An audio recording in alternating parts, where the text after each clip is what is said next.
Hi guys and welcome back to the channel Deepak Yadav Education. Welcome to the daily Hindu news and editorial analysis of 31st of October 2021. तो guys आज है तारीख 31 अक्टूबर 2021 और है Sunday. देखेंगे आज का the Hindu complete newspaper. The Hindu complete newspaper को एनालाइज करेंगे, बट लेक्चर में आगे बढ़ने से पहले अगर आप लोगों को ये कंप्लीट न्यूज़पेपर का पीडीएफ चाहिए तो क्या करना है, सबसे पहले डाउनलोड करना है टेलीग्राम और फिर जाकर सर्च बॉक्स में टाइप करना है Deepak Yadav education. As you can see guys आप लोगों को ये वाला चैनल मिल जाएगा, उस पर क्लिक करना और जाकर इस चैनल को ज्वाइन कर लेना। देखो अगर आप लोगों को इस तरीके से ये चैनल नहीं मिलता है तो नीचे डिस्क्रिप्शन बॉक्स में आप सभी लोगों को टेलीग्राम का लिंक दिया गया है, वो लिंक इसी चैनल का है। जैसे आप उस पर क्लिक करोगे ऑटोमेटिकली ये चैनल ओपन हो जाएगा, इसको जाकर ज्वाइन कर लेना।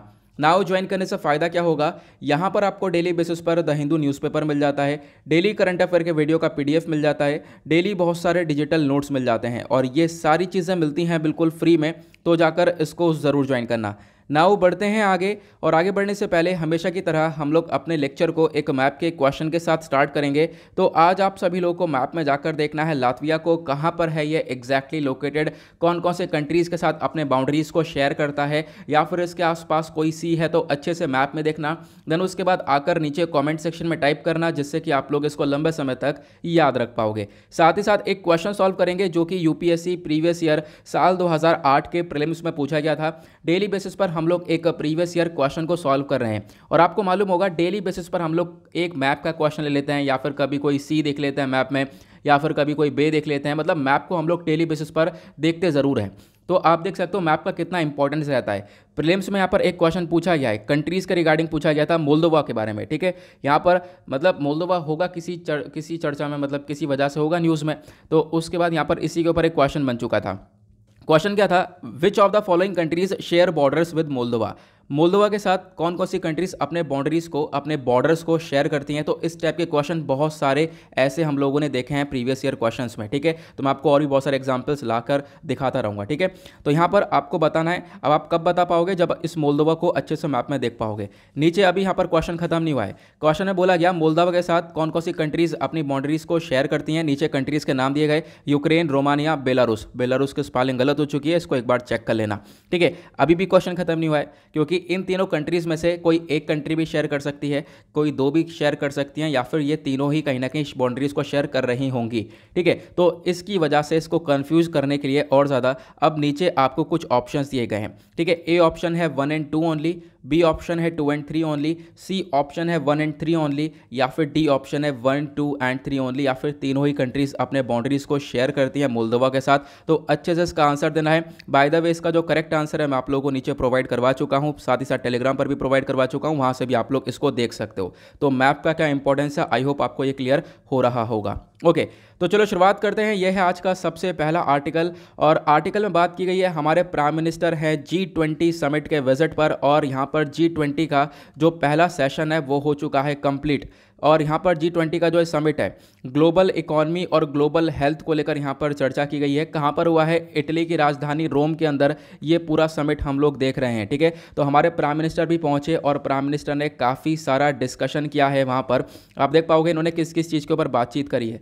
इन्होंने सबसे पहली बार अपना बात रखी है किस चीज़ को लेकर, कि हम लोगों को कोविड-19 पैंडमिक से लड़ने के लिए एक कोलैबोरेशन अप्रोच रखना चाहिए। हम सभी कंट्रीज़ को साथ में मिलकर कोविड-19 से लड़ना चाहिए, इसको लेकर इन्होंने डिस्कशन किया। देन उसके बाद हमारे प्राइम मिनिस्टर ने हाईलाइट किया कि भारत का एक बहुत बड़ा कंट्रीब्यूशन रहा है कोविड-19 पैंडमिक के अंदर। हमने इसको लेकर काफ़ी सारी कंट्रीज़ को मेडिकल सप्लाईज पहुंचाई है, काफ़ी सारी कंट्री को सपोर्ट दिया है। लगभग 150 कंट्रीज़ को से भी ज़्यादा लोगों को हम लोगों ने सपोर्ट प्रोवाइड किया है इस कोविड-19 के टाइम पर। तो इंडिया का कॉन्ट्रीब्यूशन बहुत ज़्यादा रहा है। उसके बाद यहाँ पर इन्होंने और भी चर्चा करी, जैसे कि इन्होंने सारी ही G20 कंट्रीज़ को इनवाइट किया है कि आकर वो भारत के अंदर इन्वेस्ट कर सकते हैं। एक तरीके से जो ट्रेड रिलेशंस है उसको लेकर चर्चा करी गई कि हम लोग ट्रेड सप्लाई को और ज़्यादा आगे बढ़ा सकते हैं। ये जो कंट्रीज़ हैं ये भारत के अंदर आकर इन्वेस्ट कर सकती हैं, ये भी यहाँ पर मेंशन किया गया है। देन उसके बाद इन्होंने एक और मुद्दा उठाया, वो है मतलब कि वन अर्थ वन हेल्थ करके, मतलब कि आज के टाइम पर हम लोग इतना ज़्यादा फोकस करें कोविड-19 पैंडमिक के ऊपर, हमारे पास ऐसे सॉल्यूशंस पहले से रेडी रहें कि आने वाले टाइम पर कुछ फ्यूचर पैंडमिक्स भी हम लोग देख सकते हैं, तो उसको भी आराम से टैकल कर पाएँ। तो ये कुछ पॉइंट्स हैं जो कि मैंने अभी आप लोगों को बताएं, हमारे प्राइम मिनिस्टर के थ्रू ये पॉइंट्स रखे गए थे G20 समिट में।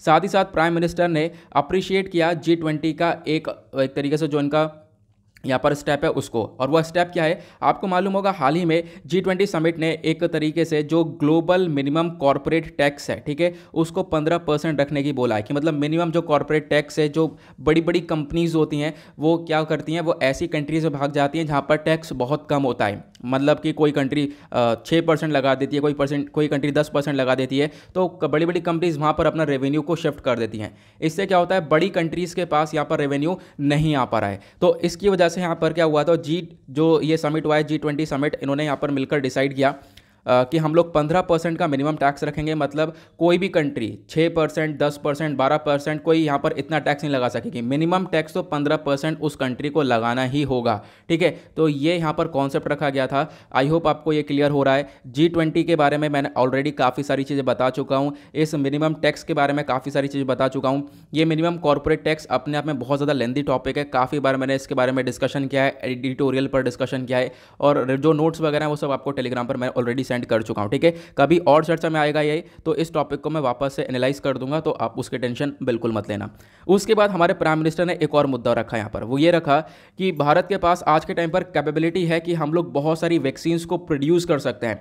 हमने बहुत सारी वैक्सीन्स को प्रोड्यूस किया है, अभी हाल ही में हमने 100 करोड़ डोजेस को प्रोवाइड किया। साथ ही साथ यहाँ पर भारत यहाँ पर एबल है कि 5 बिलियन वैक्सीन डोज बना सकता है, और इससे जो डेवलपिंग कंट्रीज़ हैं दुनिया भर में उनको सपोर्ट प्रोवाइड करवा सकता है। तो ये चीज़ें यहाँ पर रखी गई हैं हमारे प्राइम मिनिस्टर के थ्रू इस G20 समिट के अंदर। आई होप आपको एक एक चीज़ क्लियर हो चुकी होंगी। तो अब उसके बाद हम लोग यहाँ पर डिस्कस करते हैं। सबसे पहली बात, आखिरकार ये G20 समिट के अंदर कौन कौन सी कंट्रीज़ आती हैं, ये आप लोगों को मालूम भी होगा। इस पिक्चर में आपको सब कुछ क्लियर हो जाएगा। G7 क्या होता है, G8 क्या होता है, G20 क्या होता है। तो एक ग्रुप ऑफ 20 कंट्रीज़ है। ग्रुप ऑफ 20 कंट्रीज़ के अंदर आपको ये सारी कंट्रीज़ 20 की 20 कंट्रीज़ आपको देखने को मिल रही होंगी। भारत भी G20 का पार्ट है, ये आपको ध्यान रखना है, ठीक है। अब बात करते हैं G7 कंट्रीज़ की, साथ ही साथ इसको भी कवर कर लेते हैं। तो G7 कंट्रीज़ के अंदर Germany, UK, France, Canada, US, Italy, Japan, ये सातों कंट्रीज़ आती हैं, ठीक है। और उसके बाद ये G8 क्या हुआ करता था, G8 आज के टाइम पर ऑपरेट नहीं करता है। क्यों? क्योंकि एक टाइम पर G8 भी ग्रुप हुआ करता था, उसमें ये सातों कंट्रीज़ हुआ करती थी, साथ ही साथ रशिया भी हुआ करता था, लेकिन रशिया को निकाल दिया गया G8 कंट्री से। G8 कंट्री से रशिया को निकालने के बाद यहाँ पर ये G7 बन चुका था। रशिया को क्यों निकाला गया? तो 2014 में रशिया ने यूक्रेन का जो क्रीमिया वाला रीजन है उसको हथियाया था, उसकी वजह से रशिया को बाहर निकाला गया। आई होप आपको ये क्लियर हो चुका है। और G20 के अंदर आपको ये सारी कंट्रीज़ दिख ही रही होंगी कि कौन कौन सी कंट्रीज स्टैंड करती हैं। आगे बढ़ते हैं। उसके बाद अगला आर्टिकल आप लोगों को यहाँ पर ये नज़र आ रहा होगा। इस आर्टिकल में बात की गई है MG नरेगा के बारे में। आपको मालूम होगा कल हमने एक आर्टिकल डिस्कस किया था जहां पे चर्चा ये हो रही थी कि जो Mahatma Gandhi national rural employment guarantee scheme है, ठीक है, इसके अंदर क्या होता है, बहुत सारा फंड प्रोवाइड किया जाता है, बहुत सारी मजदूरी दी जाती है, लोगों को काम प्रोवाइड किया जाता है, लोगों को एम्प्लॉयमेंट जनरेट करने का काम करता है ये स्कीम। लेकिन हुआ क्या, अभी इस स्कीम के अंदर पैसा ऑलरेडी खत्म हो चुका था। मतलब ये स्कीम के अंदर एक तरीके से निगेटिव नेट बैलेंस चल रहा था। मतलब कि जितना पैसा इस स्कीम के अंदर एक बजट के तौर पर रखा गया था वो बजट पूरा हो चुका है। ऑलरेडी ये स्कीम के अंदर में उतना पैसा दे चुके हैं, और आप कह सकते हो उससे ज़्यादा दे चुके हैं। तो इस वजह से यहाँ पर क्या हो रहा था, नेगेटिव में यहाँ पर ये स्कीम चल रही थी। लेकिन सरकार ने अभी यहाँ पर एक स्टेटमेंट दे दिया है। सरकार ने बोला है कि हम लोग रेडी हैं, हम लोग फंड करेंगे, और डेफिनेटली हम लोग काफ़ी पैसा प्रोवाइड करवाने वाले हैं। कोई बात नहीं, नेगेटिव में जा चुकी है, कोई बात नहीं, सरकार यहाँ पर फंड करने वाली है। इस स्कीम के अंडर में ये चीज़ें यहाँ पर मेंशन की गई हैं। नाउ आप यहाँ पर देख पाओगे मेंशन किया गया है कि जो हमारी केंद्र सरकार है वो कमिटेड है, वो काफ़ी सारा फंड्स रिलीज़ करने वाली है, पैसा रिलीज़ करने वाली है, ताकि ये जो स्कीम है ये रेगुलरली चलती रहे, ठीक है। और इस स्कीम का नाम आपको ध्यान रखना है, Mahatma Gandhi national rural employment guarantee scheme. इसके रिगार्डिंग पहले बहुत सारे एग्जाम्स में क्वेश्चंस भी पूछे गए हैं, तो बहुत इंपॉर्टेंट स्कीम है, एक चीज़ यहाँ पर ध्यान में रखते हुए चलना है। उसके बाद मैंने जैसा बताया कि इसका जितना पैसा था, जितना भी यहाँ पर बजट इसका डिस्कस किया गया था, वो सारा खत्म हुआ। इनफैक्ट और ज़्यादा पैसा दिया गया, इस वजह से स्कीम नेगेटिव में जा चुकी थी। लेकिन अभी हमारी फाइनेंस मिनिस्ट्री ने एलोकेट कर दिया है 50,000 करोड़ रुपए एडिशनल फंड। ठीक है, अब यहाँ पर हम लोग और ज़्यादा पैसा इसमें प्रोवाइड करवाने वाले हैं। तो ये स्कीम कभी ऐसा नहीं है कि डैमेज में जाने वाली है। अभी यहाँ पर स्कीम वर्क करेगी और एक तरीके से जब भी पैसे की कमी है तो यहाँ पर सरकार ने इसको प्रोवाइड करवा दिया है। ये चीज़ें हमने मेंशन करी है। तो आर्टिकल में कुछ ऐसा इंपॉर्टेंट नहीं है जो हमारे एग्जाम में डायरेक्टली पूछा जाए। ठीक है, इंपॉर्टेंट क्या हो सकता है, ये स्कीम के बारे में आपसे डेफिनेटली पूछा जा सकता है। तो आर्टिकल जीएस पेपर 2 के पॉइंट ऑफ व्यू से इंपॉर्टेंट होगा, क्योंकि वहीं पर हमारी सारी गवर्नमेंट स्कीम्स के बारे में, गवर्नमेंट पॉलिसीज़ के बारे में, इंटरवेंशंस के बारे में सारे टॉपिक्स वहीं पर आते हैं। ठीक है, तो जीएस पेपर 2 के पॉइंट ऑफ व्यू से इंपॉर्टेंट है Mahatma Gandhi national rural employment guarantee scheme. बार बार इसका नाम बोला हूँ ताकि ध्यान रखना। और मतलब ये जो स्कीम है, ये एक तरीके से दुनिया की एक सबसे बड़ी गारंटी प्रोग्राम स्कीम है, जो कि काम प्रोवाइड करवाती है, लोगों को एम्प्लॉयमेंट देती है।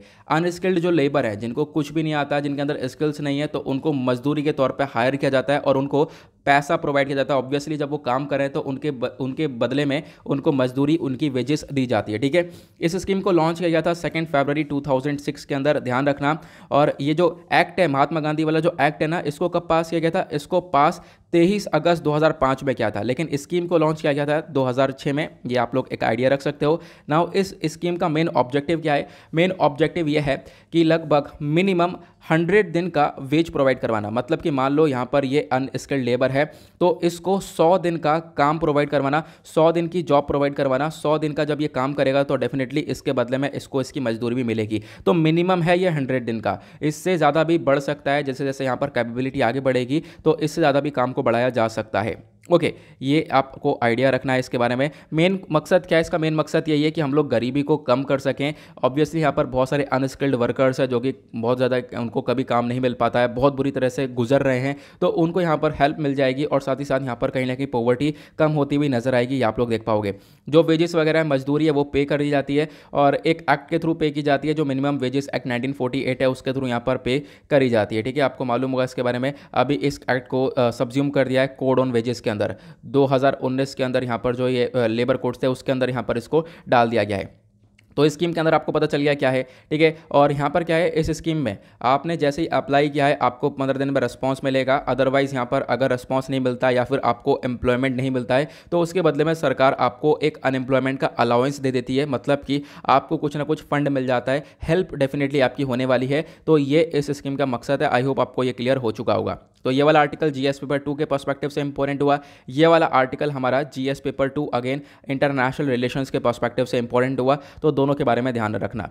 उसके बाद एक और छोटा सा आर्टिकल आप लोगों को नजर आ रहा होगा, मैंने बस खाली डिस्कस नहीं किया क्योंकि इसके बारे में हम काफ़ी चर्चा करते रहते हैं, मतलब रेगुलरली एक आध दिन छोड़ के या 2-3 दिन छोड़कर ये एनआईए के बारे में आता रहता है। लेकिन आर्टिकल क्या है, करंट इशू क्या है? करंट इशू यह है कि नेशनल इन्वेस्टिगेशन एजेंसी कॉन्टैक्ट करने वाला ईरान के साथ बातचीत करेगा, क्योंकि आज के टाइम पर ड्रग्स को लेकर काफ़ी सारे डकैती देखने को मिल रही है। और हमने अभी हाल ही में देखा कि नेशनल इन्वेस्टिगेशन एजेंसी ने, और मतलब कि हमारे बहुत सारे ड्रग्स जो है सीज़ किया था इन्होंने। कहाँ पर? गुजरात का जो मुंद्रा पोर्ट है वहाँ पर लगभग 3000 किलोग्राम हेरोइन को सीज़ किया गया था। करोड़ों रुपए की ये हेरोइन थी जिसको यहाँ पर सीज़ किया गया था।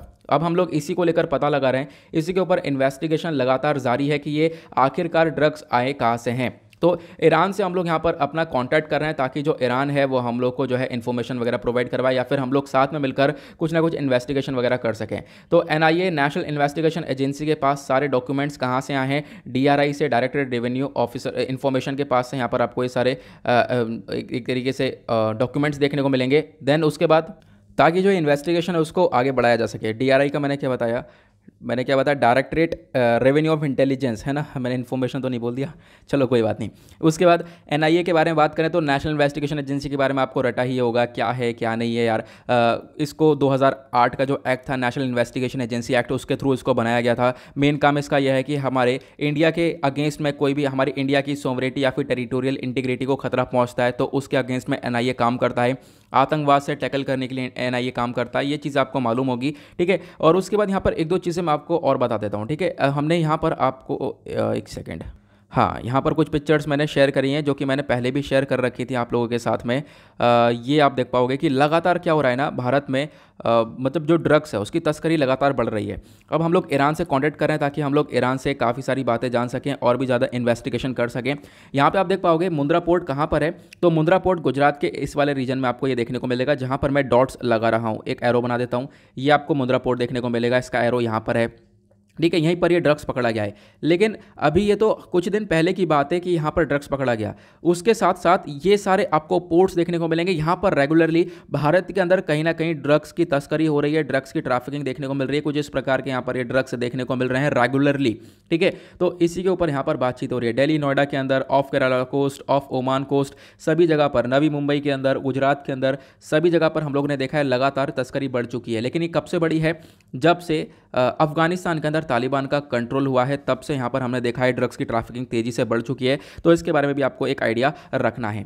आगे बढ़ेंगे नेक्स्ट आर्टिकल की तरफ। ठीक है, नाउ आते हैं नेक्स्ट आर्टिकल की तरफ। यहाँ पर आपको एक आर्टिकल दिख रहा होगा, article GS paper 2 international relations के पॉइंट ऑफ व्यू से इंपॉर्टेंट हो जाएगा। जो अभी हमने ड्रग्स वाला पढ़ा था, एनआईए वाला पढ़ा था, वो आर्टिकल जीएस पेपर 3 के पॉइंट ऑफ व्यू से इंपॉर्टेंट हो जाएगा। वहीं पर आपको ये ड्रग्स के आर्टिकल्स या फिर टेररिज्म के कॉन्सेप्ट्स वहीं पर देखने को मिलते हैं। उसके बाद इस आर्टिकल में बात की गई है, चाइना लगातार अपना इंफ्रास्ट्रक्चर को डेवलप कर रहा है। कहाँ पर? अरुणाचल प्रदेश वाले एरिया के अंदर। और ये हमारे लिए काफ़ी हद तक चिंता वाली बात है, जो कि रेगुलरली यहाँ पर आप देख पाओगे उसका इंफ्रास्ट्रक्चर डेवलप हो रहा है। उसकी वजह से हम लोग यहाँ पर कंसर्न में देखने को मिलते हैं। अब यहाँ पर क्या है, इंडिया भी एक तरीके से अपने रिलेशंस जो है काफ़ी हद तक ख़राब कर चुका है। और इंडिया ने ख़राब क्यों करे हैं वो तो आपको मालूम होगा, क्योंकि हम लोग का लद्दाख वाले रीजन के अंदर दोनों कंट्रीज़ के जो डिस्प्यूट हैं वो काफ़ी बड़े हैं। 1 साल तक लगातार डिस्प्यूट चलते रहे और उसके बाद आज के टाइम पर रिलेशंस बहुत ज़्यादा डाउन लेवल पर आ चुके हैं। उसके बाद यहाँ पर बोला गया इंडिया ने भी अपने जो डिफेंसेस वगैरह हैं उसको और ज़्यादा मजबूत कर लिया है, और ज़्यादा हम लोगों ने एलिमेंट्स को ऐड कर दिया है अरुणाचल प्रदेश के तवांग वाले सेक्टर में, क्योंकि तवांग वाले सेक्टर में ही हम लोग देखते हैं रेगुलरली डिस्प्यूट देखने को मिलता है। ये कुछ एलएसी वाला रीजन है, लाइन ऑफ एक्चुअल कंट्रोल वाला रीजन पर ही हमेशा इंडिया और चाइना के बीच में डिस्प्यूट्स रहते हैं। ये आपको मालूम होगा। ये छोटी छोटी चीज़ें हैं जो कि हम लोग रेगुलरली कवर करते रहते हैं। अब उसके बाद और क्या बताया गया कि जो एक तरीके से रेस्ट ऑफ अरुणाचल प्रदेश वाला एरिया है, जिसको RALP बोला गया है, ये एक मैटर ऑफ कंसर्न बन चुका है, क्योंकि यहाँ पर लगातार जो चाइना है वो अपनी साइड पर, अपने बॉर्डर्स की साइड पर लगातार पेट्रोलिंग कर रहा है, मतलब दस्तक मार रहा है, उसके साथ डेवलपमेंट कर रहा है, इंफ्रास्ट्रक्चर को डेवलप कर रहा है। और ये सारे कहीं ना कहीं हमारे लिए कंसर्न वाली बातें हैं। और ये सारी इन्फॉर्मेशन दी हैं बहुत सारे ऑफिसर्स ने, और यहाँ पर बिल्कुल एक तरीके से सटीक इन्फॉर्मेशन बताई गई है। इनफैक्ट आप ये पर ये वाला पिक्चर देख पा रहे होंगे, ये भी एक फोटो है जहाँ पर चाइनीज़ जो आर्मी है वो यहाँ पर पेट्रोलिंग कर रही है, दस्तक मार रही है चाइनीज साइड पर, अपनी साइड पर, मतलब यहाँ पर इस प्रकार की पेट्रोलिंग कर रहे हैं, बॉर्डर की साइड पर और ज़्यादा स्ट्रेंथन हो रहे हैं, अपनी बहुत सारी फोर्सेस को फैला दिया गया है इनके थ्रू। साथ ही साथ आपको मालूम होगा वहाँ पर पास में अरुणाचल प्रदेश के जो बॉर्डर है वहीं पर पास में ये लोग पूरा का पूरा गाँव बसा रहे हैं। उसके बाद बहुत सारे लोगों को वहाँ पर भेजेंगे, देन उसके बाद अपने सोल्जर्स को भी वहाँ पर एक तरीके से छुपा कर रखने वाले हैं। ऐसी चीज़ें हम लोग देख पाएंगे। इस प्रकार के एडिटोरियल बहुत सारे पब्लिश हुए हैं, बहुत सारी रिपोर्ट्स भी हमने इसके ऊपर डिस्कस करी है। तो इंडिया के पास यहां पर आप देख पाओगे काफ़ी कंसर्न पैदा हो चुका है। आज के टाइम पर काफ़ी चिंतित है इंडिया इन चीज़ों को देखते हुए। लेकिन कोई बात नहीं, हम लोगों ने भी अपनी जो है काफ़ी सारे डिफेंस फोर्सेस हैं उन सबको हमने इंप्रूव कर लिया है, वहाँ पर स्ट्रेंथ वगैरह को इंक्रीज़ कर दिया है, जो कि करनी भी चाहिए। ठीक है, ये हम लोगों ने देखा। उसके बाद कुछ और ऐसी इन्फॉर्मेशन बताई गई है जो कि हमारे एग्जाम के लिए इंपॉर्टेंट नहीं है। ये आप लोग देख पाओगे डिस्प्यूट में यहाँ पर एक एरिया ऐसा है अरुणाचल प्रदेश जो कि रेगुलरली चर्चा में रहता ही रहता है। इस वजह से यहाँ पर इसमें भी कोई ऐसी खास चीज़ें नहीं है जो एग्जाम के लिए इंपॉर्टेंट हो। ठीक है, फिर LAC वाला एरिया बताया गया, LAC भी रीजन पे यहाँ पर डिस्प्यूट रहता है, ये तो आप लोग को मालूम होगा। अगर आप रेगुलरली द हिंदू एनालिसिस देख रहे हो तो ये चीज़ें यहाँ पर आप लोगों के लिए बहुत ज़्यादा आसान बन गई होंगी, क्योंकि बहुत ज़्यादा हम लोगों ने इसको कवर किया है। ठीक है, तो उसके बारे में छोटी सी इन्फॉर्मेशन यहाँ पर दी गई है। आई होप आपको ये क्लियर होगा। डिस्प्यूट्स के बारे में चर्चा हो रही है। देखो, एक जो मेन टॉपिक है जिसकी वजह से डिस्प्यूट बढ़ जाते हैं वो है कंस्ट्रक्शन या फिर इंफ्रास्ट्रक्चर। होता क्या है, यहाँ पर मान लो ये बॉर्डर है, इधर यहाँ पर आपको यही चीज़ मेंशन मिलेगी कंस्ट्रक्शन और इंफ्रास्ट्रक्चर के बारे में। ठीक है, यहाँ पर होता क्या है, मान लो ये बॉर्डर है, इधर इंडिया हो गया, इधर चाइना हो गया। चाइना अपने बॉर्डर की साइड पर क्या करता है, यहाँ पर कंस्ट्रक्शन करना चालू करता है, अपने इंफ्रास्ट्रक्चर को काफ़ी हद तक डेवलप कर चुका है, कंस्ट्रक्शन कर चुका है, बहुत अच्छा यहाँ पर एरिया बना चुका है, इनफैक्ट स्टेबल एरिया बना चुका है कि अपने यहाँ पर सोल्जर्स वगैरह को वो डिप्लॉय कर सके, ऐसा एरिया बना चुका है। अब इंडिया जब अपना इंफ्रास्ट्रक्चर को डेवलप करने की कोशिश करता है, यहाँ पर कंस्ट्रक्शन करने की कोशिश करता है, तो चाइना को ये बात अच्छी लगती नहीं है। चाइना सोचता है यहाँ पर इंडिया भी अपने सोल्जर्स को डिप्लॉय करने लगेगा। फिर उसके बाद यहाँ पर यही कंसर्न वाली बातें ये एक तरीके से चाइना को कंसर्न पैदा करती हैं। चाइना फिर उसके बाद इंकर्जन करने की कोशिश करता है, हमारे टेरिटरी में घुसने की कोशिश करता है, और उसके बाद ये विवाद शुरू हो जाते हैं, जो कि बेसिक सी चीज़ें यहाँ पर चाइना की साइड से देखने को मिलती हैं। मतलब ये कॉमन सी चीज़ें हो गई हैं, ये हर जगह पर चाइना ऐसा करता हुआ नजर आता है। ठीक है, आई होप आपको ये क्लियर हो चुका है। आर्टिकल में कुछ ऐसा नहीं है, यहाँ पर जितना भी इशू है आपको इशू मालूम होना चाहिए कि इशू आखिरकार क्या है। ठीक है, और इसके बारे में आपको और भी बहुत सारी इन्फॉर्मेशन चाहिए तो मैं ऑलरेडी प्रोवाइड करवाता रहता हूँ, क्योंकि आज संडे भी है, संडे में कुछ ज़बरदस्त आर्टिकल्स नहीं आते हैं, लेकिन आज हैं। अभी आगे एक दो आर्टिकल और हैं जो कि कुछ खास हैं। ठीक है, एबॉर्शन को लेकर एक आर्टिकल है, वो बहुत ज़्यादा अच्छा आर्टिकल है, उसको भी डिस्कस करेंगे। दो चार आर्टिकल है जो कि खास हैं। G20 समिट वाला था, वो हमने डिस्कस कर लिया है। उसके बाद एक आर्टिकल आपको ये देखने को मिलेगा, यूएस की जो ट्रेड रिप्रेजेंटेटिव हैं ये इंडिया विजिट करने वाली हैं, 22 नवंबर को विजिट करेंगी। अब इनका नाम क्या है, कैथरीन ताई। ठीक है, तो इनकी विजिट यहाँ पर होने वाली है, और उसके बाद यहाँ पर क्या बातचीत करेंगे मैं आपको बताता हूँ, क्योंकि मेन मुद्दा यही है कि डिस्कशन क्या होगा जब ये आएंगी। तो मिसेस ताई हैं, ठीक है, मिस्टर कहने वाला था, तो मिसेस ताई हैं, तो ये एक तरीके से क्या होगा, इंडिया आएंगी, इंडिया के साथ साथ टोक्यो भी जाने वाली हैं, जापान भी जाएंगी, सियोल भी जाएंगी, और एक तरीके से वहाँ पर भी जाकर बातचीत होने वाली है। अगले ही महीने यहाँ पर ये सब कुछ देखने को मिलेगा, और इनका कहना यह है कि आकर ये बातचीत करेंगी ट्रेड और इकोनॉमिक रिलेशनशिप को लेकर, कि इंडिया और यूएस के बीच में जो व्यापार है वो और ज़्यादा मजबूत हो जाए। ठीक है, हम लोग के इकोनॉमिक रिलेशंस और ज़्यादा अच्छे हो जाएं, उसके ऊपर ये डिस्कशन करने वाली हैं। जो ये ऑफिशियल्स हैं ये न्यू दिल्ली को विजिट करेंगी 22 नवंबर को। ठीक है, और वाशिंगटन वापस से लौट जाएंगी 24 नवंबर को, ये कहीं नहीं पूछा जाएगा। उसके बाद यहाँ पर ये टोक्यो में भी जाने वाली हैं, सियोल में जाएंगी। 15 नवंबर में टोक्यो में रहेंगी, 18 नवंबर में सियोल में रहेंगी, उसके बाद 22 नवंबर में भारत में आ जाएंगी। ये आप लोगों को देखने को मिलेगा। उसके बाद बोला ये जो विजिट है, इस विजिट का मेन फोकस है ट्रेड पॉलिसीज़ को लेकर। ये दो कंट्रीज़ की ट्रेड पॉलिसीज़ को और ज़्यादा अट्रैक्ट करेगा, जो व्यापार है उसको और ज़्यादा बढ़ाएगा, और इससे दोनों कंट्रीज़ के जो व्यापार के रिलेशंस होते हैं, जिसको हम लोग ट्रेड टाइज बोलते हैं, वो भी और ज़्यादा प्रोग्रेस करेंगे, ग्रो करेंगे। ठीक है, उसके बाद हमारे प्राइम मिनिस्टर भी एक तरीके से आज के टाइम पर आपको मालूम होगा, अभी तो G20 समिट में है, उससे पहले अभी यूएस भी होके आए थे कुछ टाइम पहले, और यूएस जाकर भी उन्होंने भी यहाँ पर ट्रेड को लेकर ही बातचीत करी थी कि दोनों कंट्रीज़ का जो ट्रेड रिलेशंस है, व्यापार, उसको बढ़ाने की काफ़ी ज़्यादा आवश्यकता है। तो वापस से किसके बारे में चर्चा करी गई, बायलैटरल ट्रेड रिलेशनशिप के बारे में। तो इस आर्टिकल का अगर हम निचोड़ निकालें ना, बिल्कुल निचोड़ कर, तो एक ही फोकस ये होने वाला है कि इंडिया और यूएस ट्रेड रिलेशनशिप, इसी को प्रमोट करने की बात की गई है। व्यापार के रिलेशनशिप्स को और ज़्यादा अच्छा करने की बात की है, क्योंकि डोनाल्ड ट्रंप के टाइम पर कहीं ना कहीं हमारे ट्रेड रिलेशंस थोड़े से खराब हुए थे। क्यों? डोनाल्ड ट्रंप ने जो GSP होता है, जनरलाइज सिस्टम ऑफ प्रेफरेंस, इसको हटा दिया गया। ठीक है, यहाँ पर एक तरीके से क्या होता है, GSP के अंदर मान लो यहाँ पर यूएस हो गया, यहाँ पर इंडिया हो गया। इंडिया अपने कोई प्रोडक्ट को एक्सपोर्ट कर रहा है यूएस के अंदर, तो यूएस उस पर ड्यूटीज़ नहीं लगाता। मान लो हम कोई प्रोडक्ट को एक्सपोर्ट करें तो उस पर ड्यूटीज़ वगैरह यूएस नहीं लगाएगा। अब ड्यूटीज़ नहीं लगाएगा तो यूएस में जाकर वो प्रोडक्ट सस्ता बिकेगा। लेकिन अब यहाँ पर जब आप कह सकते हो यूएस मतलब उस जब ड्यूटीज़ नहीं लगाता है तो मतलब उसके वो GSP की कैटेगरी के अंडर में, अब इसको हटा दिया गया। अब यहाँ पर बोला कि हम GSP के अंदर से आपके प्रोडक्ट को हटा रहे हैं, तो मतलब जब इंडिया अपने प्रोडक्ट को एक्सपोर्ट करेगा तो यहाँ पर ड्यूटीज़ और एक्स्ट्रा चार्जेस लगेंगे, तो उसकी वजह से प्रोडक्ट यूएस के अंदर महंगा हो जाएगा, लोग खरीदेंगे नहीं, तो वापस से लॉस किसे होगा, इंडिया को। तो इस प्रकार से चीज़ें देखने को मिलती हैं। तो कहीं ना कहीं रिलेशंस खराब हुए तो उनको मेंटेन करने की बात की गई है यहाँ पर। ठीक है, आई होप आपको ये भी क्लियर हो चुका है। सिंपल से शब्दों में समझाया है, तो इससे सिंपल मतलब आप पढ़ोगे तो आपको भी समझ में आ ही जाएगा कि एग्जैक्टली यहाँ पर क्या लिखा गया है। इससे सिंपल मुझे नहीं लगता कोई आपको बताएगा, तो आई होप आपको क्लियर हो ही चुका है। आगे बढ़ेंगे नेक्स्ट आर्टिकल की तरफ, और क्या है इंपॉर्टेंट। नेक्स्ट पेज पर आएंगे तो दो चार छोटे छोटे आर्टिकल्स हैं, लेकिन ज़बरदस्त आर्टिकल्स हैं। अच्छा, आपने आज का थंबनेल भी देखा होगा ना? हाँ, थंबनेल इंटरेस्टिंग सा होगा। थंबनेल वो इस आर्टिकल के बेसिस पर है, आगे आएंगे, अभी चलते चलते आएंगे। उसके बाद सबसे पहला आर्टिकल अगेन एक बहुत ज़्यादा इंपॉर्टेंट आर्टिकल। देखो यहाँ पे बात की गई है, मैं आपको अलग से समझाऊंगा। ठीक है, मतलब इसमें आर्टिकल क्या कह रहा है इसको तो समझेंगे, उसके साथ साथ कुछ इंपॉर्टेंट इन्फॉर्मेशन है जो कि अभी तक हमने कवर नहीं की है अपने द हिंदू न्यूज़पेपर एनालिसिस में। डेली करंट अफेयर में कवर कर चुके हैं, लेकिन द हिंदू में नहीं कवर करी है, उसको डिस्कस करेंगे। Medical termination pregnancy amendment rules 2021, ये MTP रूल्स 2021 कौन से हैं आगे मैं आपको बताऊंगा। उससे पहले आर्टिकल में क्या बोला गया कि अभी यहाँ पर कोई सी महिला को अबॉर्शन करवाना हो तो उसको वो अबॉर्शन करवा सकती है। उसको पहले यहाँ पर टाइम पीरियड कितना दिया गया था, पहले यहाँ पर उसको 20 सप्ताह का दिया गया था, 20 वीक्स तक जो है अपना अबॉर्शन करवा सकती हो। लेकिन जो अभी 2021 के नए रूल्स आए हैं, यहाँ पर अबॉर्शन के टाइम पीरियड को बढ़ा दिया गया है। 20 सप्ताह से बोला गया है आपको 24 वीक्स तक का टाइम मिले करेगा।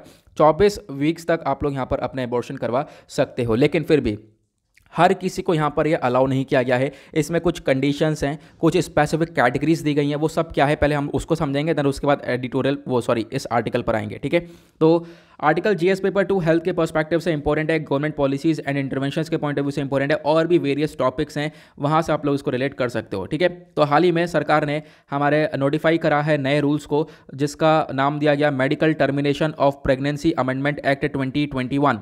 अब ये जो 2021 का एक्ट है, इसको पास किया गया था ताकि हम पुराने वाले एक्ट के अंदर बदलाव कर सकें। ऑब्वियसली अमेंडमेंट एक्ट कब पास करते हैं, जब हम लोग बदलाव करते हैं तो ऑब्वियसली कोई हमारे पास पुराना एक्ट होगा, उसके अंदर ही तो बदलाव करने के लिए हमने कोई नया एक्ट पास किया है। तो पुराना वाला कौन सा है? MTP act 1971। ओके, अब यहाँ पर जो नए रूल्स हैं वो क्या बोलते हैं? नए रूल्स में जो टाइम पीरियड है एबॉर्शन का, उसको इंक्रीज़ कर दिया गया है। पहले पता है 20 वीक्स मिलते थे, जैसे मैंने आपको बताया, कुछ वीमेन है जिनको एबॉर्शन करवाना है तो उन्हें 20 सप्ताह मिला जाता था कि आप इतने टाइम पीरियड तक एबॉर्शन करवा सकते हो, लेकिन इसको इंक्रीज़ करके 24 वीक्स कर दिया गया है। लेकिन हर कोई वीमेन नहीं होगी, जो विमेन इन 7 स्पेसिफिक कैटेगरीज के अंदर आएगी। 7 स्पेसिफिक कैटेगरीज कौन सी हैं आगे आपको पता चलता रहेगा, आगे करके मैंने बता रखी हैं। जो भी विमेन इन 7 स्पेसिफिक कैटेगरीज के अंदर स्टैंड करेगी वही विमेन एबॉर्शन करवा सकती है। ये सबसे बड़ा ट्विस्ट है इस रूल के अंदर। सबसे पहले कौन सी विमेन है? मान लो किसी का सेक्सुअल असॉल्ट हुआ है, ठीक है, या फिर रेप हुआ है, मतलब बहुत सारे सीन ऐसे देखने को मिलते हैं। ठीक है, तो फिर अगर कोई ऐसे इंसिडेंट हुए हैं तो उस बेसिस पर यहाँ पर वो विमेन रेप, यहाँ पर अगर उसका रेप हुआ है, हाँ यही, तो वो यहाँ पर एबॉर्शन करवा सकती है। उसके बाद कोई माइनर है, 18 साल से कम उम्र की बच्ची है, ठीक है, उसके साथ यहाँ पर सेक्सुअल असॉल्ट हरासमेंट हुआ है, तो वो भी यहाँ पर क्या कर सकती है, वो एक तरीके से आप कह सकते हो एबॉर्शन करवा सकती है।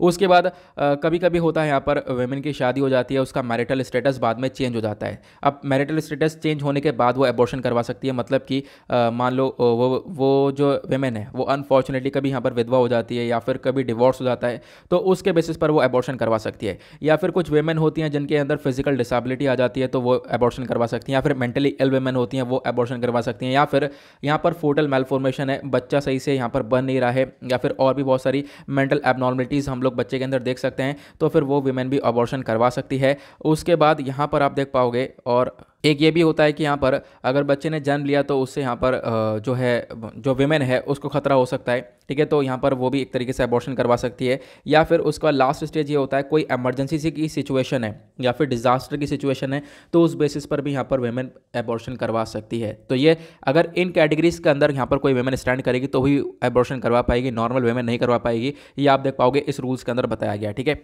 और 24 सप्ताह का टाइम है, ये मैंने आप लोगों को बता ही दिया है। एक स्टेट लेवल मेडिकल बोर्ड होता है और यहाँ पर उसको सेटअप किया जाएगा। सेटअप करने के बाद यहाँ पर जो प्रेगनेंसी है उसको 24 सप्ताह में टर्मिनेट किया जाएगा। ये सारी चीज़ें आप लोग ऑलरेडी सीख चुके हो। उसके बाद अब इसमें दिक्कत क्या है? दिक्कत सबसे बड़ी बात यह है कि अभी भी यहाँ पर क्या है, जो वेमेन है इसके अंदर एक फंडामेंटल फ्लॉ है। फ्लॉ क्या है कि जो सभी वेमेन को चॉइस नहीं दी गई है, ठीक है, सभी वेमेन को एक चॉइस मिलनी चाहिए, ऐसे यहाँ पर कहना है। और ऐसे हमने एडिटोरियल भी बहुत सारे डिस्कस करें कि देखो वेमेन के पास चॉइस नहीं है, ठीक है, यहाँ पर अगर वेमेन कोई इन चीज़ों से सफ़र कर रही है तभी वो एबॉर्शन करवा पाएगी, अदरवाइज वेमेन के पास कोई अपनी खुद की चॉइस नहीं देखने को मिलेगी। अगर वो एबॉर्शन करवाना चाहती है तो वो नहीं करवा पाएगी। उसके बाद यहाँ पर बोला गया एक तरीके से आज के टाइम पर जो हमारे डॉक्टर्स हैं, मतलब ये जो एबॉर्शन के लिए जो डॉक्टर्स हैं उनको एक स्पेशलाइज्ड डॉक्टर्स चाहिए होते हैं जो कि गायनोकोलॉजी के अंदर, ऑब्स्टेट्रिक्स के अंदर काफ़ी परफेक्ट हों। और इन कैटेगरीज वाले जो डॉक्टर हैं इनकी बहुत ज़्यादा शॉर्टेज है हमारे कंट्री के अंदर, लगभग 75% शॉर्टेज है इन डॉक्टर्स का। तो आप समझ सकते हो कहीं ना कहीं ये एक भी बहुत बड़ा इशू है। तो हमने डिस्कस किया क्या है ये प्रेगनेंसी रूल्स, अब अबॉर्शन रूल्स। उसके बाद यहाँ पर जो ये न्यू अबॉर्शन रूल्स हैं इसको नोटिफाई किया हमारी सरकार ने, ये सब कुछ आपको मैंने बता दिया है। अब यहाँ पर क्या करा गया, जो माइनर्स हैं, जो एक तरीके से 18 साल से कम उम्र के यहाँ पर आपको देखने को मिलेगा, उन लोगों को भी यहाँ पर एक तरीके से अबॉर्शन करवाने का अलाउ किया गया, ये आप देख पाओगे। लेकिन इसमें यहाँ पर बोला गया कि आप चलो माइनर्स को अलाउ कर रहे हो, लेकिन इसके बदले में जो पोक्सो एक्ट है हमारा, ठीक है, पोक्सो जो एक्ट है 2012 वाला, ये एक्ट यहाँ पर क्या करता है, ये बच्चों को सेक्सुअल ऑफेंस से प्रोटेक्ट करता है, ठीक है। मान लो किसी बच्चे के साथ यहाँ पर कुछ सेक्सुअल असॉल्ट, सेक्सुअल हरासमेंट हुआ है, तो ये यहाँ पर पोक्सो एक्ट के अंदर उस व्यक्ति को चार्ज किया जा सकता है जिसने ये काम किया है, ठीक है। तो यहाँ पर क्या है, पोक्सो एक्ट आपको देखने को मिलेगा, protection of children from sexual offences, simple सा यहाँ पर इसका फुल फॉर्म है। और यहाँ पर जो ये एक्ट है बेसिकली, अभी यहाँ पर अगर हम लोग यहाँ पर माइनर को एक तरीके से एबॉर्शन रूल्स के अंदर लेकर आते हैं तो ये पोक्सो एक्ट कहीं ना कहीं कॉन्फ्लिक्ट करता है, भिड़ता है। मतलब क्या है, पोक्सो एक्ट क्या बोलता है, इसका सेक्शन 19 बोलता है कि मान लो अगर यहाँ पर कोई भी यहाँ पर माइनर अगर सेक्स के अंदर एंगेज हुआ है तो उसकी जो एक तरीके से जो भी इन्फॉर्मेशन है वो पुलिस के थ्रू, लोकल पुलिस के पास यहाँ पर मैटर ये पूरा का पूरा आना चाहिए, ऐसा बताया गया है। उसके बाद यहाँ पर आप देख पाओगे जो एक तरीके से बहुत सारे एक तरीके से डॉक्टर्स हैं, उनका कहना यह है कि पोक्सो एक्ट आज के टाइम पर काफ़ी प्रॉब्लम्स क्रिएट कर सकता है माइनर्स के लिए, ठीक है। इससे क्या होगा, जब उनको बहुत सारी इन्फॉर्मेशन देनी पड़ेगी और एक तरीके से यहाँ पर आप कह सकते हो इन्फॉर्मेशन देने के बाद क्या होगा, वो लोग जो एक तरीके से माइनर्स हैं वो यहाँ पर एबॉर्शन नहीं करवा पाएंगे, वो एक तरीके से कहीं ना कहीं हिचकिचाएंगे, तो वो लोग यहाँ पर एबॉर्शन नहीं करवा पाएंगे। तो ये चीज़ हम लोग देख सकते हैं। तो यहाँ पर बोला गया कि हम लोग को एक सोल्यूशन लेना पड़ेगा, कि एक सोल्यूशन निकालें हम लोग कि बिना किसी डर के एक सेफ़ एबॉर्शन करवाया जा सके, ठीक है, बिना किसी पुलिस हरासमेंट के थ्रू यहाँ पर हम लोग एक सेफ़ एबॉर्शन करवा सकें। ये हम लोग फोकस रखना होगा, ऐसा इस आर्टिकल में मेंशन किया गया है। आई होप आपको ये क्लियर हो चुका है। प्रेगनेंसी ये जो एक तरीके से यहाँ पर एबॉर्शन रूल्स क्या हैं ये आपको पता चल चुके हैं। आई होप आपको क्लियर हुए। और ये आर्टिकल इंपॉर्टेंट है एग्जाम पर्सपेक्टिव से, तो इसके बारे में आपको जो भी नोट्स वगैरह प्रिपेयर करने हैं वो प्रिपेयर करके रख लेना, सारी चीज़ें मैंने प्रोवाइड करवा दी हैं। उसके बाद जो अगला आर्टिकल वो बात करता है 12,000 करोड़ रुपए यहाँ पे लगाए जा रहे हैं ताकि हम लोग अपने स्टेशंस को अपग्रेड करें, स्टेशंस को और ज़्यादा अच्छा बनाएं ताकि एमिनिटीज़ को बूस्टअप कर सकें। लोग की एमिनिटीज़ मतलब जो सुविधाएं होती हैं, लोगों की जो सुविधाएं हैं उसको और ज़्यादा हम लोग मजबूत कर सकें। तो यहाँ पर एक जो प्लान है इसमें मेन फोकस ये रखा गया है जो पैसेंजर्स की सुविधाएं हैं उसको हम लोग ग्रो कर सकें। यहाँ पर रेलवे ने प्लान किया है, इंडियन रेलवे ने, कि लगभग 12,000 करोड़ रुपए यहाँ पर स्पेंड करेंगे हम लोग, इतना पैसा खर्चेंगे ताकि रेलवे स्टेशन को और ज़्यादा अच्छा बनाया जा सके, अपग्रेड किया जा सके। और इसमें से अभी 21 स्टेशन को चूज़ किया गया है और यहाँ पर जिसमें से 6 स्टेशन है सदर्न रेलवे के, और भी अलग अलग स्टेट्स के हैं, स्टेट्स ऑफ तमिलनाडु, केरला, पुडुचेरी के आपको रेलवे स्टेशन देखने को मिलेंगे। उसके बाद और भी बहुत सारे रेलवे स्टेशन को चूज़ किया गया है जहाँ पर हम लोग और ज़्यादा एक्टिविटीज़ को ग्रो करने वाले हैं, उन एरियाज़ को अपग्रेड करने वाले हैं, वहाँ पर अच्छा खासा पैसा लगाया जाने वाला है।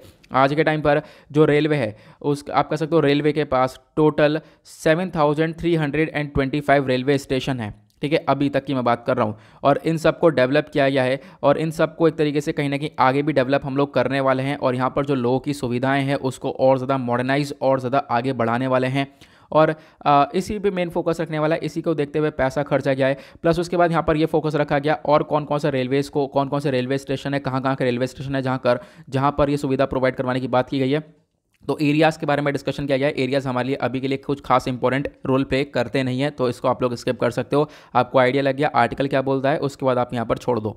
उसके बाद एक अगला आर्टिकल यहाँ पे बात की गई है कश्मीर के बारे में। जो आज का थंबनेल है वो एक मूवी का थंबनेल है, 1964 की वो मूवी है, ठीक है, जिसका नाम है कश्मीर की कली, ठीक है। तो यहाँ पर ये उस मूवी का नाम है। अब क्या है कि एक हमने देखा कि कश्मीर के अंदर जो टूरिज़्म वगैरह है उसको प्रमोट करने का पूरा फोकस रखा जा रहा है। यहाँ पे आप पिक्चर देख पा रहे होंगे ना, ये जो पिक्चर है इसमें एक बोट है, बोट के अंदर लोग बैठे हैं, एक तरीके से फ्लोटिंग सिनेमा इसको बोला गया है। लोग बैठे हैं यहाँ पर पिक्चर देख रहे हैं, एक थिएटर बना हुआ है पूरी तरह से और यहाँ पर मूवी चल रही है, कौन सी, कश्मीर की कली। तो यहाँ पर जो टूरिस्ट हैं ये एक मूवी देख रहे हैं, आप कह सकते हो बोट में बैठे बैठे। और ये जो इस प्रकार का जो थिएटर है ये एशिया का पहला ओपन एयर फ्लोटिंग थिएटर है जिस प्रकार से बनाया गया है, पानी के ऊपर ये पूरा का पूरा थिएटर बनाया गया है। तो कहीं ना कहीं ये टूरिज्म को प्रमोट कर रहा है कश्मीर के अंदर, वो चीज़ें मैंशन करी गई हैं, ठीक है। और उसके बाद इस फिल्म के बारे में बताया गया 1964 की फिल्म है जहाँ पर हीरो शम्मी कपूर एक बॉलीवुड ब्लॉकबस्टर थे। उसके बाद यहाँ पर और भी यहाँ पर जो है आपको देखने को मिलेंगे जो बहुत सारे लोग हैं जो इस बोट के अंदर बैठे हुए हैं, बहुत सारे ऑफिशियल्स हैं, बहुत पुराने पुराने ऑफिशियल्स हैं जिन्होंने यहाँ पर शूटिंग होते हुए भी देखा है। तो कश्मीर के अंदर जो पहली मूवी शूट हुई थी वो यही हुई थी। तो इससे हम लोग वापस से चीज़ों को रिवाइव करते हुए वापस से चीज़ों को हम लोग आनंद ले रहे हैं। और पहली जो मूवी शूट हुई थी कश्मीर के अंदर वो यही वाली हुई थी, इस वजह से आगे इसको वापस से लाया गया है। नाउ इसी की चक्कर में यहाँ पर आप देख पाओगे मूवी के साथ साथ और भी चीज़ों को प्रमोट करने का यहाँ पर डिस्कशन हुआ, जैसे कि राग वगैरह। जो म्यूजिक डायरेक्टर है पंडित हरि प्रसाद चौरसिया, इन्होंने अपने बहुत सारे साथियों के साथ मिलकर और भी बहुत सारे राग वहाँ पर बजाए, ठीक है। उसके बाद यहाँ पर और भी बहुत सारी म्यूजिक इवनिंग निकली है, रात में बहुत सारा और भी गाना बजा है, सूफी म्यूजिकल हुआ है, ठीक है, सूफी गाना बजाया गया है। तो मतलब कहीं ना कहीं जो टूरिज्म वगैरह है इसको पूरी तरह से प्रमोट करने की पूरी चर्चा की गई है। और आज के टाइम पर जो हमारी सरकार है वो कश्मीर के अंदर इसको प्रमोट करने की पूरी तरह से कोशिश भी कर रही है, ठीक है। तो यहाँ पर कश्मीर की कली हो गया, शिकर हो गया, म्यूजिक हो गया, मतलब मूवी चल रही है, शिकर ये जो बोट है जहाँ पे लोग बैठे हुए हैं, और म्यूजिक वगैरह है जो बिंदास लोग यहाँ पर एंजॉय कर रहे हैं, उसके बारे में एक छोटी सी इन्फॉर्मेशन दी गई है। नाउ क्वेश्चन ये है कि सर यहाँ पर ये जो लेक है ये कौन सी लेक पर बनाया गया है, तो वो है दाल लेक है, आपको ध्यान रखना है। दाल लेक के ऊपर ये पूरा का पूरा थिएटर बना हुआ है। तो आपसे क्वेश्चन पूछा जा सकता है कि हाल ही में एक एशिया का फर्स्ट फ्लोटिंग थिएटर कौन से लेक पर है, वो दाल लेक पर है।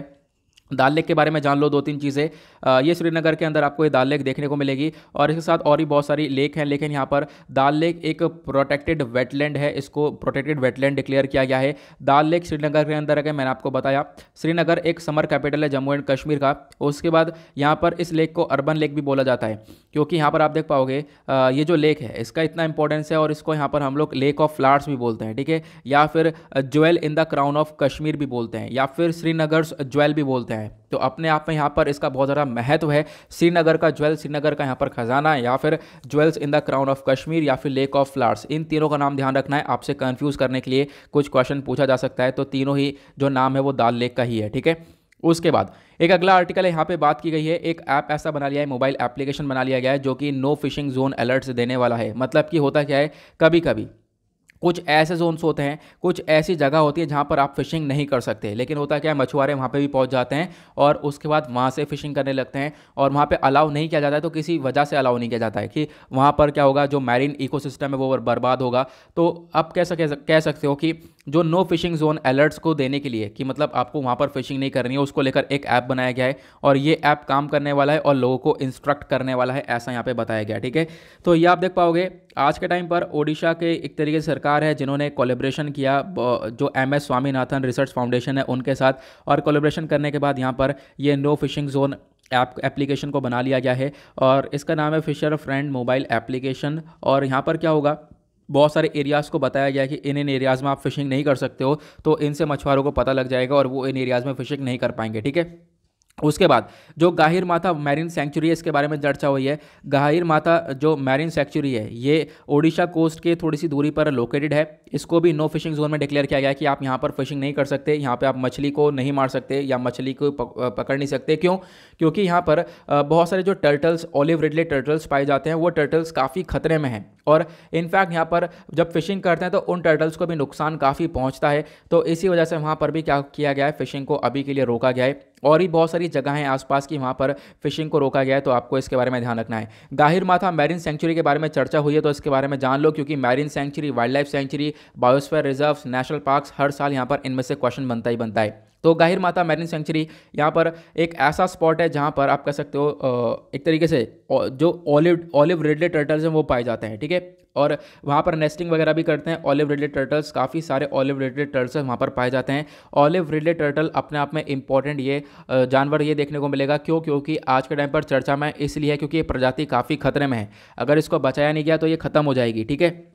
तो गाहिर माता को डिक्लेयर किया गया था एक टर्टल सेंचुरी 1997 में। यहाँ पे ये टर्टल सबसे ज़्यादा पाए जाते हैं ना, इस वजह से इसको टर्टल सेंचुरी भी बोल दिया गया है। उसके बाद गाहिर माता मैरीन सेंचुरी, यहाँ पर आप कह सकते हो भितरकनिका नेशनल पार्क का ही एक पार्ट आपको ये देखने को मिल जाएगा। ये आपको ध्यान रखना है, ठीक है। कहाँ पर लोकेटेड है? ओडिशा के अंदर लोकेटेड है, ये भी आपको ध्यान रखना है। मैं आपको लोकेशन भी दिखा देता हूँ ताकि आपको चीज़ें और अच्छे से याद रहें, ठीक है। ये चीज़ आप लोग देख पाओगे, ये रहा मैप और इधर आपको देखने को मिलेगा ओडिशा का मैप। ये यहाँ पर बात हो रही है पूरे मैप में ओडिशा की। ओडिशा के बाद आपको गाहिर मैरीन सेंचुरी, गाहिर माता मैरीन सेंचुरी इस वाले एरिया में ये देखने को मिलेगी। यहाँ पर फिशिंग करने को मना किया गया है। आई होप आपको ये क्लियर हो चुका है क्या क्या यहाँ पर कॉन्सेप्ट है इसके रिगार्डिंग। आगे बढ़ते हैं नेक्स्ट आर्टिकल की तरफ, और क्या है हमारे लिए इंपॉर्टेंट एग्जाम के पर्सपेक्टिव से। उसके बाद आएंगे पेज नंबर 10 के ऊपर, दैट इज़ वर्ल्ड सेक्शन, देखेंगे दुनियादारी में क्या चल रहा है। उसके बाद यहाँ पर आप देख पाओगे सबसे पहले सूडान के बारे में चर्चा हो रही है। सूडान के अंदर मिलिट्री कू आया, सूडान के अंदर जो वहाँ की मिलिट्री है उन्होंने कब्जा कर लिया है पूरी तरह से, वहाँ की जो सरकार है उसको हटा दिया गया, वहाँ के प्राइम मिनिस्टर को कस्टडी में ले लिया गया है और डेमोक्रेसी वगैरह जो थी वहाँ पर प्रॉपरली ख़त्म कर दी गई है। तो ये सारी चीज़ें हम लोगों ने देखी हैं सूडान के अंदर। तो लगभग यहाँ पर अभी देख पाओगे लोगों की काफ़ी सारी जान भी जा रही है, 3 लोगों की जान जा चुकी है, क्योंकि लोग जो है प्रोटेस्ट कर रहे हैं लगातार। लोगों का कहना यह है कि हम लोग को ये मिलिट्री गवर्नमेंट नहीं चाहिए, हम लोग को चाहिए तो हमारा डेमोक्रेसी जो कि पहले थी, हमारी सरकार चाहिए। तो ये चीज़ यहाँ पर फोकस रखा जा रहा है। तो मिलिट्री कू का मतलब क्या है? कू का मतलब है तख्ता पलट करना, जो कि अभी मिलिट्री ने किया है। बिल्कुल सेम सिचुएशन बन रही है जैसा कि म्यांमार के अंदर है। म्यांमार में भी ऐसे ही आपको मिलिट्री कू देखने को मिलेगा। हाँ, म्यांमार से याद आया, कल मैंने एक आर्टिकल डिस्कस किया था म्यांमार के बारे में। मैंने यहाँ पर गलती से क्या बोल दिया था, म्यांमार के अंदर जो ऑंग सान सू की हैं इनको लगभग जो है 20 साल के लिए रिटेन कर लिया गया है। तो वो म्यांमार के वो ऑंग सान सू की नहीं है, उन्हीं की एक एड है, उनको रिटेन किया गया है, ठीक है। उनको कस्टडी में लिया गया है, उनको जेल दिया गया है, उनको जेल में डाला गया है, ठीक है। तो ये करेक्शन था, तो छोटा सा, आई होप आपको वो क्लियर हो जाएगा। वैसे क्लियर हो गया होगा, एक छोटी सी मिस्टेक हो गई है, मिस्टेक हो ही जाती है। कोई बात नहीं, काफ़ी मुझे बाद में बड़ा बुरा लगा कि यार मैंने क्या मिस्टेक कर दी, छोटी सी मिस्टेक हो गई थी। कोई बात नहीं, उसको आप लोग सही कर लेना, ठीक है। और उसके बाद यहाँ पर हाँ, इस आर्टिकल में ये छोटी सी इन्फॉर्मेशन है जो हमारे एग्जाम में ज़्यादा काम आएगी नहीं। उसके बाद बराबर में आपको ये आर्टिकल देखने को मिलेगा। नेक्स्ट वाले जो आर्टिकल है इसमें बात की गई है कि बहुत सारी जो गल्फ कंट्रीज़ है उन्होंने अपने डिप्लोमेट को लेबनान से वापस विड्रॉ कर लिया है, लेबनान से निकाल लिया है अपने डिप्लोमेट्स को। लेबनान एक कंट्री आपको देखने को मिलेगी इजराइल के पास में ही देखने को मिलेंगी। लेबनान में अपने आप में बहुत सारे क्राइसिस चल रहे हैं आज के टाइम पर। लेबनान एक ऐसी कंट्री बन चुका है जिसको WHO या फिर जो हमारा वर्ल्ड बैंक है वो भी एक तरीके से बता चुका है सबसे बुरी हालत है, सबसे बुरी हालत वाली कंट्री यह लेबनान है। यहाँ पर इकोनॉमिक क्राइसिस बहुत बढ़ चुके हैं। आपको मालूम होगा पिछले साल एक बेरूत एक्सप्लोजन हुआ था, लेबनान की कैपिटल है बेरूत, वहाँ पर एक बहुत बड़ा एक्सप्लोजन हुआ था, अमोनियम नाइट्रेट का एक्सप्लोजन हुआ था, आपको मालूम होगा। By the way ammonium nitrate का फॉर्मूला क्या है नीचे कमेंट सेक्शन में ज़रूर बताना, ठीक है। उसका एक्सप्लोजन हुआ, वो विस्फोटक एक्सप्लोजन हुआ, बहुत सारा नुकसान हुआ वहाँ पे। तब से अब तक लगातार आप देख पाओगे इकॉनमी बर्बाद चल रही है उनकी, बहुत पीछे जा चुकी है वो कंट्री। और उसके बाद जो कोरोना वायरस है इसने भी बहुत बुरी हालत कर दी है। लोगों ने निकल निकल के प्रोटेस्ट किया है बहुत ज़्यादा सरकार के खिलाफ कि सरकार से चीज़ें हैंडल नहीं हो रही हैं, लेकिन वाकई में कंट्री बहुत ज़्यादा खतरे में पहुँच चुकी है वो, ठीक है। अब क्या है, लेबनान से और भी गल्फ कंट्रीज़ ने यहाँ पर अपने डिप्लोमेट्स को विड्रॉ कर लिया है, लेकिन यहाँ पर रीज़न अलग है। अब आप कह सकते हो डिप्लोमेट को विड्रॉ किया गया, इससे लेबनान की कंट्री की हालत और बुरी हालत हो जाएगी और लेबनान के साथ ट्रेड वगैरह भी रोक देंगे। बोला गया है कि लेबनान के साथ जो लेबनान जो है हम लोग को एक्सपोर्ट वगैरह करता है, सऊदी अरेबिया जो है सऊदी अरेबिया को एक्सपोर्ट करता है लेबनान, वो सब रोक दिया जाएगा। क्यों? अब यहाँ पर उसके पीछे का रीज़न है, लेबनान ने यहाँ पर येमेन वॉर को छेड़ दिया। लेबनान ने यहाँ पर बोला है, लेबनान के जो भी यहाँ पर एक तरीके से मिनिस्टर हैं इन्होंने यहाँ पर ये बोल दिया कि देखो सऊदी अरेबिया की वजह से जो है कॉन्फ्लिक्ट येमेन के अंदर काफ़ी बढ़ रहे हैं, ठीक है। तो इसी की वजह से काफ़ी लोग नाराज़ हो गए हैं। येमेन अपने आप में एक ऐसी कंट्री आपको देखने को मिलेगा जहाँ पर रेगुलरली आपको कॉन्फ्लिक्ट्स बढ़ते हुए नजर आएंगे। मैं आपको मैप में येमेन को दिखा देता हूँ ताकि आपको थोड़ा सा जो चीज़ें हैं वो ज़्यादा क्रिस्टल क्लियर हो जाएँ, ठीक है। ये आपको देखने को मिलेगा, यहाँ पर ऊपर ही आपको ये लेबनान देखने को मिलेगा, ठीक है। उसके बाद सऊदी अरेबिया है, नीचे यमन है। यमन के अंदर अपने आप में डिस्प्यूट चल रहे हैं। यमन के अंदर, इराक के अंदर, सीरिया के अंदर, लेबनान के अंदर शिया सुन्नी को लेकर बहुत ज़्यादा विवाद रहता है, ठीक है। शिया लोग को लेकर, शिया सुन्नी मुस्लिम्स को लेकर, और इसकी वजह से सऊदी अरेबिया ईरान आपस में भिड़े रहते हैं, ठीक है। सऊदी अरेबिया यहाँ पर यमन के अंदर किसी को सपोर्ट करता है, ईरान दूसरी तरफ किसी और को सपोर्ट करता है। तो यहाँ पर लेबनान ने बोल दिया कि सऊदी अरेबिया की वजह से जो ये कॉन्फ्लिक्ट है वो काफ़ी हद तक और ज़्यादा बढ़ चुके हैं, बहुत सारे लोगों की जान जा चुकी है। इस वजह से जो गल्फ कंट्रीज़ है, गल्फ कंट्रीज़ में सऊदी अरेबिया भी है, इसने यहाँ पर लेबनान के साथ बोला कि हम अपने डिप्लोमेट्स को विड्रॉ कर रहे हैं। डिप्लोमेट्स को विड्रॉ भी किया गया, साथ ही साथ अब यहाँ पर ट्रेड वगैरह भी रोका जाएगा, जिससे लेबनान की और ज़्यादा बुरी हालत होने वाली है। आई होप आपको ये क्लियर हो चुका है। आगे बढ़ेंगे नेक्स्ट आर्टिकल की तरफ। उसके बाद साइंस एंड टेक के पेपर पाएंगे। साइंस एंड टेक पर कुछ ज़्यादा आर्टिकल मैं डिस्कस करता नहीं हूँ, ठीक है। आपको मालूम होगा, हालांकि इंपॉर्टेंट होता है, मुझे पता है। तो डिस्कस करने का मतलब ये नहीं कि हम पढ़ते ही नहीं है, हम लोग डेली करंट अफेयर वाले वीडियो में या फिर आगे की वीडियो में ऐड कर देते हैं। लेकिन आज ये वाला आर्टिकल कुछ ज़्यादा ही इंपॉर्टेंट था, इस वजह से मैंने यहाँ पर सोचा इसको हम लोग डिस्कस कर लेते हैं। तो यहाँ पर इंडियन साइंटिस्ट हैं, उन्होंने कुछ फाइंड किया है, ठीक है। हमारी पृथ्वी के ऊपर एक मीटियोराइट गिरा था, एक मीटियोर गिरा था, एक मीटियोराइट गिरा था। अब आप कहोगे ये क्या क्या है, तो मीटियोर, मीटियोराइट क्या है, ये सब अभी आपको क्लियर हो जाएगा, ठीक है। तो यहाँ पर एक मीटियोराइट है जिसको हम लोग बोलते हैं काटोल मीटियोराइट, ठीक है। काटोल मीटियोराइट के ऊपर रिसर्च चली है और पता ये लगाया गया उसके अंदर बहुत सारे मिनरल्स पाए गए। एक ऐसे मिनरल जो कि पृथ्वी के अंदर पाए जाते हैं, पृथ्वी की अगर खुदाई करें 600 किलोमीटर तक नीचे जाएं तो वो वहाँ पे पाए जाते हैं। तो आप समझ सकते हो इसका मतलब पृथ्वी कैसे इवॉल्व हुई है, कैसे बनी है, कैसे क्रिस्टलाइज हुई है, वो सारी बातें हम लोग पता लगा सकते हैं by researching on this Katol meteorite. मतलब काटोल मेटेराइट के ऊपर रिसर्च करके, एनालिसिस कर हम लोग स्टडीज़ करके क्या कर सकते हैं, पता लगा सकते हैं कि हमारी अर्थ कैसे इवॉल्व हुई है। नाउ मुद्दा क्या है, हम लोग इसको समझेंगे। पहले फिर से हम लोग एक चीज़ कवर करने वाले हैं, वो ये है, आपको तीनों में डिफरेंस समझ में आ जाएगा। मीटियोरॉइड क्या होता है, मीटियोर क्या होता है और मीटियोराइट क्या होता है। देखो ये सब एक ही चीज़ होती है, लेकिन जब ये गिरता है ना नीचे तो इनके नाम बदलते हुए चले जाते हैं। होता क्या है, जिसको आप लोग टूटता हुआ तारा बोलते हो ना, वो टूटता हुआ तारा नहीं है, वो यहाँ पर वो ये है मीटियोरॉइड। स्पेस में जो हमारा अंतरिक्ष है वहाँ पर जो रॉकी पार्टिकल है, ठीक है, कंकड़ है, मैं कंकड़ बोल देता हूँ, रॉकी पार्टिकल बोल देता हूँ, ठीक है। तो यहाँ पर मीटियोराइड आपको ये देखने को मिलेगा। अब ये स्पेस में है तो इसको हम लोग मीटियोराइड बोल रहे हैं, लास्ट में ROID है। अब ये नीचे गिरना चालू होता है। नीचे जब गिरना चालू होगा तो जब हमारे एटमॉस्फेयर में, ये हमारी क्या है, अर्थ है, हमारे जैसे ही एटमॉस्फेयर में एंटर होगा तो ये कहलाता है मीटियोर, EOR लग जाता है बाद में, ठीक है। यही बिल्कुल सेम चीज़ है, बस गिरते गिरते नाम बदल जाता है। पहले मीटियोरॉइड कहलाता है जब ये स्पेस में होता है, जब एटमॉस्फेयर में गिरते गिरते एंटर कर जाता है तो उसको मीटियोर बोलते हैं।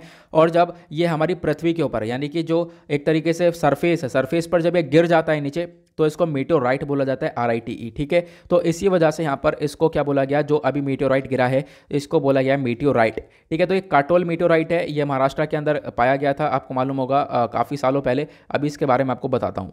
Article GS paper 3 science and tech के पर्सपेक्टिव से इंपॉर्टेंट है और स्पेस टेक्नोलॉजी वगैरह सारे टॉपिक्स आपको यहाँ पर देखने को मिल जाएंगे। तो हाल ही में कुछ रिसर्चर्स हैं जिन्होंने एक मीटियोराइट को रिसर्च किया है जिसको बोला गया काटोल मीटियोराइट, ठीक है।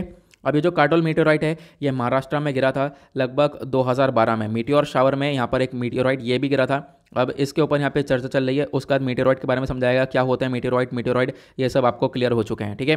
अब यहाँ पर बोला गया ये जब हमने इसके ऊपर रिसर्च करा, इस टुकड़े के ऊपर जब हमने रिसर्च करा तो हमें पता ये चला इस स्टडीज़ के अंदर ये जो रॉक है ना, इसके अंदर ओलेविन पाया जाता है, ठीक है। ओलेविन एक ग्रीन मिनरल है, एक मिनरल तो है, ओलेविन यहाँ पे हरा कलर का होता है ना, इस वजह से यहाँ पर क्या है कि उसके नाम पे ही एक हरा कलर का मिनरल है, इस वजह से इसको ऑलिव ग्रीन मिनरल बोला गया है।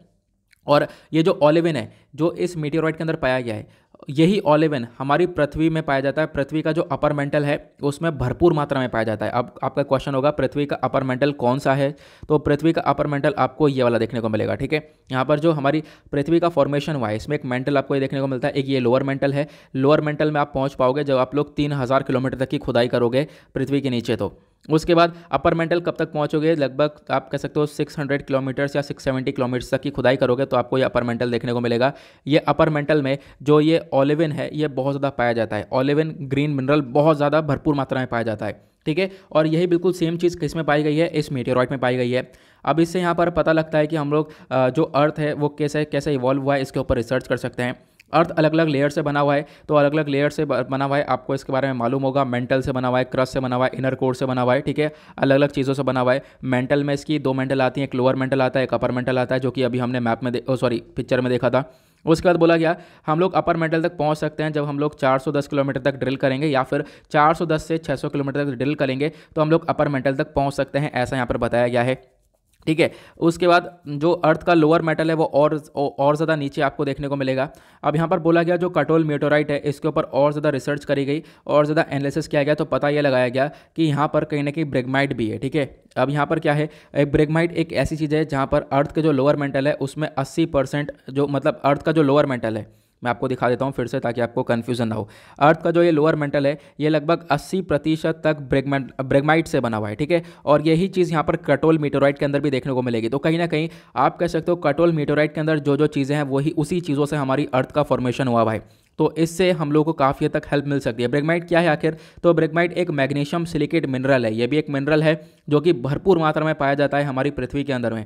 ये जो मिनरल है ना, इसको ब्रेगमाइट नाम किसने दिया था, तो 2014 में एक प्रोफेसर थे पर्सी W ब्रिगमैन, इन्होंने यहाँ पर ये नाम दिया गया था, इनके थ्रू ये नाम दिया गया था। ये एक तरीके से 1946 के नोबेल प्राइज़ विनर हैं फिजिक्स में, तो इनके बारे में ध्यान रख सकते हो, एक आइडिया रख सकते हो। ये जो ब्रेगमाइट है ये हमने देखा काटोल मीटियोराइट के अंदर भी भरपूर मात्रा में, और जो काटोल वाला मीटियोराइट है इसके अंदर जो ब्रेगमाइट है वो बिल्कुल मैच कर रहा है हमारे पृथ्वी के ब्रेगमाइट से।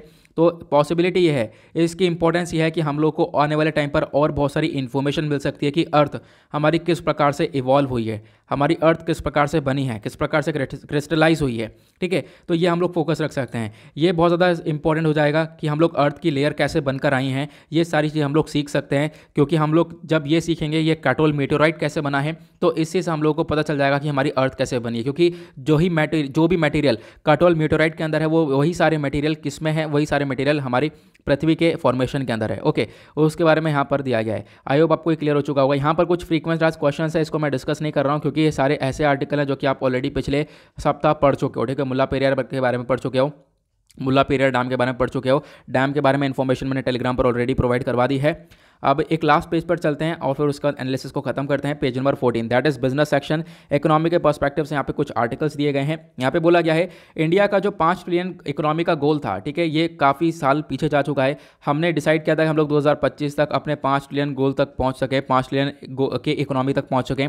तो यहाँ पर बहुत सारी रिपोर्ट्स, बहुत सारी जो एक तरीके से रेटिंग एजेंसीज होती हैं उनका कहना यह है कि आने वाले टाइम पर आपको ये जो गोल है ये पीछे जा चुका है। लगभग 2029-30 तक आप लोग यहाँ पर इतना टाइम तो आपको वेट करना पड़ेगा, तब आप इस गोल को अचीव कर पाओगे। जो आपका पहले टारगेट था कि 2025 हम 24-25 तक हम लोग 5 ट्रिलियन की इकोनॉमी को अचीव कर पाएँ, तो ऐसा नहीं हो पाएगा।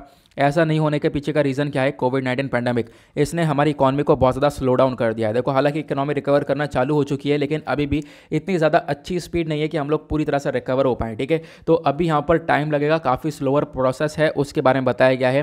तो आई होप आपको यहाँ पर ये छोटी सी इन्फॉर्मेशन समझ में आ गई होगी, ठीक है। मतलब वही जनरल सी चीज़ें बताई गई हैं, ज़्यादा ऐसे आर्टिकल डिटेल में पढ़ने की ज़रूरत नहीं होती है। यहाँ पर आपने हेडिंग पढ़ा, हेडिंग पढ़ के समझ में आ गया, इस आर्टिकल को छोड़ दो। अब यहाँ पर बोला है कि इंडिया अपनी इकॉनमी का जो एक तरीके से टारगेट है वो आने वाले टाइम पर अचीव कर पाएगा, लेकिन अभी के लिए जो उन्होंने टारगेट सेट किया था वो प्रॉपरली अचीव नहीं कर पाएंगे, अभी काफ़ी टाइम लगने वाला है, ऐसा बताया गया है यहाँ पर कुछ रेटिंग एजेंसी के थ्रू।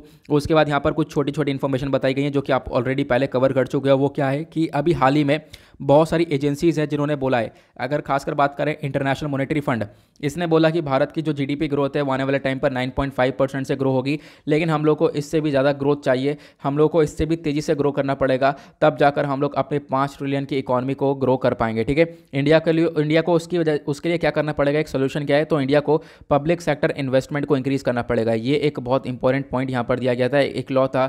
सोल्यूशन ये है कि आपको पब्लिक सेक्टर इन्वेस्टमेंट को इंक्रीज़ करना पड़ेगा और प्राइवेट सेक्टर प्राइवेट इन्वेस्टमेंट को, मतलब पब्लिक प्राइवेट दोनों को मिलकर काम करना पड़ेगा। इन्वेस्टमेंट को आपको इंक्रीज़ करना है, प्राइवेट इन्वेस्टमेंट में पब्लिक सेक्टर यानी सरकार है वो और ज़्यादा इन्वेस्टमेंट कर सकती है और इसको और ज़्यादा मजबूत बना सकती है। इसके बेसिस पर इन्वेस्टमेंट इंक्रीज़ होगा, काफ़ी ज़्यादा पैसा लगेगा, सेविंग्स भी होंगी, और उसके बाद आप कह सकते हो कि लोगों को एम्प्लॉयमेंट मिलेगा, रोज़गार मिलेगा, लोगों के पास पैसा आएगा, लोग यहाँ पे खर्चेंगे, हमारी इकॉनमी पर खर्चेंगे और इससे हमारी इकॉनमी ग्रो होती हुई नज़र आएगी। ओके, आई होप आपको ये क्लियर हो चुका है।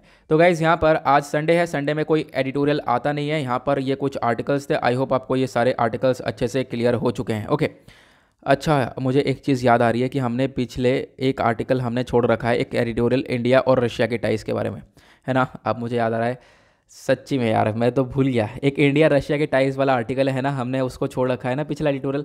यार मुझे बिल्कुल भी याद ही नहीं रहा, ध्यान से उतर गया। चलो कोई बात नहीं, उसको मैं आगे कवर कर दूंगा, ठीक है। तो उसकी टेंशन मत लेना। इंडिया और रशिया का एक आर्टिकल हमारा एक एडिटोरियल रह गया है, या मैंने कवर कर दिया? नहीं, एक आर्टिकल रह गया है हमारा, मुझे याद है। इंडिया और रशिया का एक एडिटोरियल रह गया, दोनों के टाइज के रिलेशंस के बारे में एक आर्टिकल आया था, उसको मैं कवर कर दूंगा आगे। डोंट वरी, आप परेशान बिल्कुल मत होना, वो आगे कवर हो जाएगा। मुझे बिल्कुल भी ध्यान नहीं रहा, मतलब मैं आज कवर कर देता, ठीक है।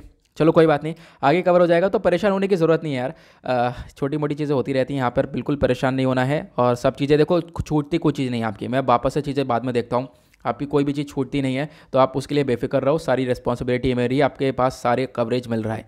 तो गाइस, इसी के साथ करते हैं हम लोग अपने लेक्चर को समाप्त। मिलते हैं आप लोगों से नेक्स्ट वीडियो में। आज के लिए bye bye, have a nice day, thank you and जय हिंद।